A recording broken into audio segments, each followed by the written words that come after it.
everyone, and welcome back to Moving Right Along, a merry little Christmas podcast brought to you by toughpigs.com. It's the podcast where we watch A Muppet Family Christmas 2 minutes at a time and talk about it a lot. I'm your host, Anthony Strand. And I'm your other host, Ryan Rowe. And I am your musically obsessed special guest, Roz Strand.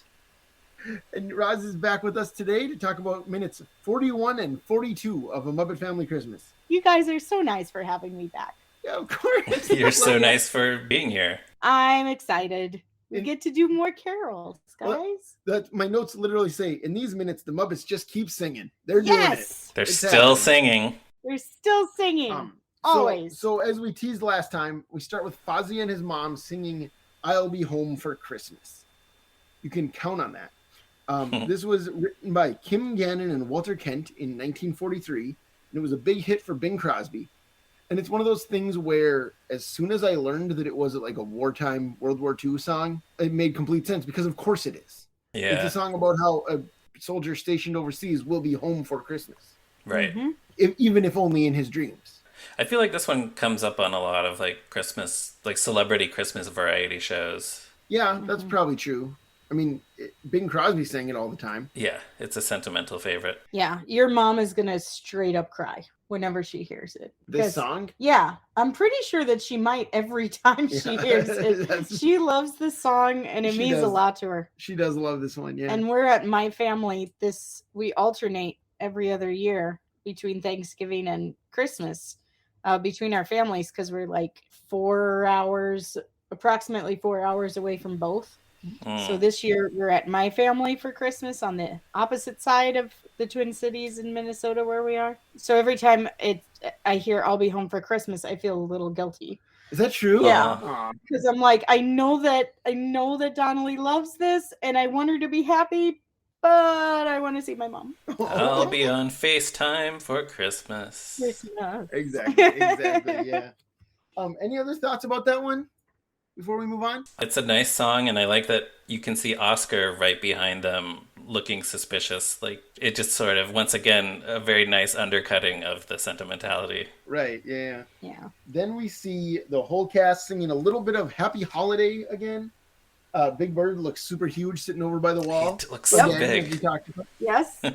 But most of this clip, like almost the rest of the clip, well over a minute, is Kermit and Piggy singing Have Yourself a Merry Little Christmas, which I think everybody knows that song. If you're listening to this podcast, you certainly know what Have Yourself a Merry Little Christmas is. You might not know that it's from the 1944 movie Meet Me in St. Louis, which St. Louis! Roz's hometown. My hometown. If you don't know that it's from that movie, you should watch that movie. It's great. It's real good. Judy Garland sings it in that. She introduced it in that. They changed a lyric, though, after the movie version. Maybe you're going to get to that. Right. So the song was written by Hugh Martin and Ralph Blaine, right? And the movie's 1944. In the 1950s, Frank Sinatra, who perhaps in a nod to our Muppeturgy friends, we should call noted Joe Raposo stan Frank Sinatra, he wanted a happier version. He wanted to jolly it up, he said. Right. So he asked Hugh Martin to write new, happier lyrics for the song. So there's a happy version and a sad version. Yes, and what we get here is the happy version. Do you want to talk about the difference? You almost never hear the sad version, though, really, except in the movie, right? I guess so. I don't know. Hi, this is Anthony cutting in because after we recorded this episode, I re-listened to the Ella Fitzgerald version of Have Yourself a Merry Little Christmas. That's a very upbeat swinging recording, but what I noticed this time is that she does use the original lyrics from the movie. Until then, we'll have to muddle through somehow, and all that. So that's an example of a popular version using the original lyrics that I was trying to think of when we recorded this episode, but couldn't. So I'm telling you now. Now back to our regularly scheduled episode. I like sad songs. I think that they're very cathartic. So I think that there's a certain person who likes, maybe not sad version. I would say, I guess, bittersweet version. But how does that verse start? Have yourself a merry little Christmas. Well, of course. You can count on me. But then that's the first verse. And then what's the second verse? That's not the first verse. That's not the first verse. The first verse is Have Yourself a Merry Little Christmas. Let your heart be light. Yeah. Oh, yeah. Someday all our... Or what is it? See? You the one that everyone always sings is From Now On Our Troubles Will Be Out of Sight. Will be out of sight. Yeah. But it's until then we'll have to muddle through somehow. That's one of the things. That's the old version. Is that they change until then we'll have to muddle through somehow to hang a shining star upon the highest bough. Yeah. Which is just so much more upbeat. So much cheerier, yeah. Yeah, but I don't know. It's just... I think they're both gorgeous. They're both Yeah, and I think the reason for the downer lyric is that it makes sense in the context of the movie, right? Because aren't they're moving away and everyone is... Like, it's a sad Christmas that they're having. Yeah, they think they're moving away, Yeah. Yeah, because moving away from St. Louis is sad, guys. I've done it. And they don't know what the future holds, so they're going to have to muddle through somehow. But then, on the happy version, it's hang a shining star upon the highest bough.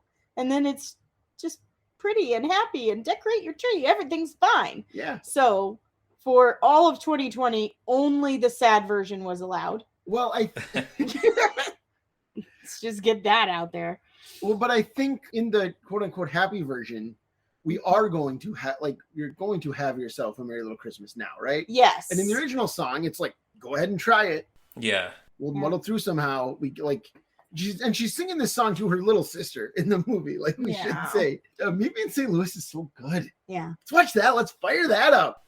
I thought that we should last night. Right after Phineas and Ferb. But this one does fit the Muppets better, the verse. Sure. And it's just like, from now on we'll always be together if the fates allow. And, the Muppets are all together. So, of course, they're going to sing that line. That's true. Of course, yeah. They always get together at Christmas time. They always get together at Christmas. And we should note that they always get together at Christmas and sing this song. It's because this has been one of the Muppets' go-tos. I didn't even write down all of them. I just wrote down some of the highlights. Mm-hmm. So among the Muppet versions of this, Ralph sang it on Jimmy Dean twice. On the first Saturday Night Live Christmas episode, Plubis, Scred, and Candace Bergen sang it. Right. Oh, yeah. That's a fun one. Ernie and Bert sing it in Christmas Eve on Sesame Street after they get their rubber ducky back and paperclip collection back. Right. Rolf and John Denver sing it in Christmas Together, both the album and the special. That might actually be the best one or my favorite one of all of these. Yeah, it's great. It's great. After this, many years later, again on Saturday Night Live, Kermit sang it with Robert De Niro. Oh, I forgot about that. Yeah. And yeah, that happened. That doesn't even make any sense. I know. It didn't make any sense at the time. It was the monologue, right?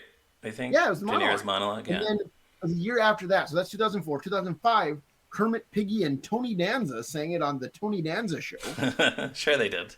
All right. And 2011, Oscar sang it with Michael Bublé in a Michael Bublé TV Christmas special. Oh, that's amazing. Yeah, that's the one. I think there's some behind the scenes footage of them rehearsing that on the Blu-ray for the I Am Big Bird documentary, and it seems clear that they didn't really have a plan in advance of how that was going to go. So it's just Michael Bublé is singing this song, and then after each line, Oscar just chimes in, just saying something grumpy and negative. Oh, that makes sense. Carol Spinney is trying so hard to save this performance. Is that right? Huh. Yeah. But after that song, we hear the very beginning of the next song. We go outside to see the animals and the snowman, and they start singing the next song, but we'll save that for next time. But they're holding lamps. You want to talk about the lamps? Oh.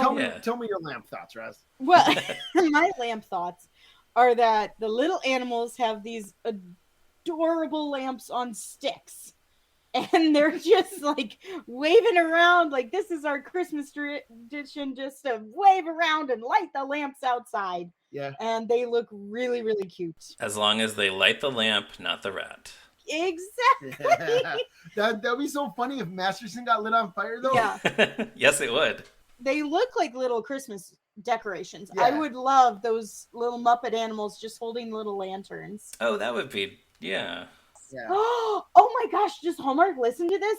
Guys, turn a Muppet woodland creature holding a lantern as your Hallmark ornament for the Muppets, okay? Make it happen. I'm saying it into the universe. You're just putting it out there. Christmas 2022, it's what we want to see. I'm hoping that it'll come back. 35th anniversary Yes. next year of the special. Oh, that'd be perfect for the 35th anniversary and a very obscure woodland creature, no-name Muppet holding a lantern. That'd be great. That's the best way to celebrate things. Anyways, that brings us down to the end of these minutes. Ryan, did you have anything else about these I have minutes nothing else. No. All right. So one of the things we've been asking all of our guests, Roz, is what's your history with this one? Okay, so this one, so often whenever I was younger, if I didn't know about it, I kind of denied that it even existed. And I had a friend, I still have a friend, very dear friend of mine, Lauren Kistler, and Lauren also loved Muppets. And she told me she was trying to figure out what the name of it was because she had seen it. She was describing it to me, and I'm like, no. You've got it all wrong. You're talking about Muppet Christmas Carol. That's the Muppet Christmas movie. I'm like, that's it. That's what it is. And That's she's the like, only no, Christmas production they've ever made and ever will make. Yeah. And I was I'm in high school and everything I say is right in my head. And so, which is wrong, I know, but I was in high school. Who cares? And I told her, I'm just like, that can't be real. You're making it up. I don't believe because you. Of the crossover element? Because of the crossover element. She said that there were Fraggles in it. I'm like, Fraggles haven't done anything with the Muppets. And I'm like, when did this happen? And she's like, no, I saw it on TV, but I haven't seen it since. And I'm like, you must have dreamed it. That is a dream come true. It doesn't actually exist. And it is a dream come true, and it turns out. It is a dream come true. So I forget when I actually realized that she wasn't lying. But we sent her. Well, no, we gave it to her. We went out to dinner with her, and we gave her a burned DVD. Yeah. Of the special. So we gave her a DVD of the special as an apology. It was a version with all the commercials intact. Yes. Ooh. Yeah. So it was taped off TV, and so I gave this to her as an apology for calling her a liar all those years ago. Yeah, and this was 15 years after that, probably. But she, as far as my memory serves me, she was pretty thrilled. Yeah. To get it back because it was something that she had wanted and something that I was just like, no, I know all Muppet things, and that's not one. Because at this time I thought that I was the only big Muppet fan in existence. You were the most knowledgeable Muppet fan you knew at the time. Well, only because I didn't think that Muppet fandom existed. Right. I didn't know. So right. Well, we've talked about this. The line in Kermity, Crunchity, Arquette-ness movie. There's the line where Kermit says, "You're not from one of those Muppet internet fan sites, are you?" Yeah, I thought that was fake. You thought that the joke was there are no Muppet fan sites. Ha ha ha. What a silly idea. That would be a silly thing. Yeah. That is exactly what I thought that it was. I had no clue that this was a thing. That people were online talking to each other, counting how many Muppets are in a scene of Muppet Christmas special. And then you married one of them. And then I married one. Hi there. And then I met others through various digital means, and fortunately some of them in person. Hopefully I'll get to meet others. Come to Minnesota. But remind me, so you never saw this until we met either? No, I never saw it. And then whenever I got to, it was just like, okay, let's watch this 8 more times. Yeah. I was gonna say my memory is that you were delighted. Oh my gosh, yeah. It's amazing.